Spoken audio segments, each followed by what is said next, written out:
लिहाजा हजरत उमर के ईमान लाने पर फिर मुसलमानों ने मस्जिद के अंदर आकर और खुला सहने काबा के अंदर आकर नमाज पढ़ी। और जब हिजरत के लिए निकले हैं तो ऐलान कर, बाकी छुप के निकलते थे साहबा, छुप कर, पता लग गया किसी को।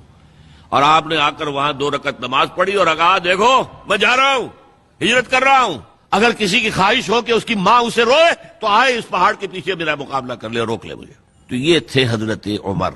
अबू लुलू फिरोज एक मजूसी ईरानी और एक ईरानी जनरल हरमुजान, इनकी साजिश। समझा यह गया था कि ये इस पिलर पर खड़ा हुआ है सारा दीन का निजाम। उमर उमर वाकईतन अजीम तरीन शख्सियत। आपको मालूम है कि डॉक्टर माइकल हार्ट जो 100 पूरी दुनिया के अजीम इंसानों का जो उसने चुनाव किया है, 100 का अजीम तरीन इंसानों का, नंबर 1 पर हुजूर है तो नंबर 50 पर हजरत उमर है। मुसलमान और कोई शामिल नहीं है उसमें।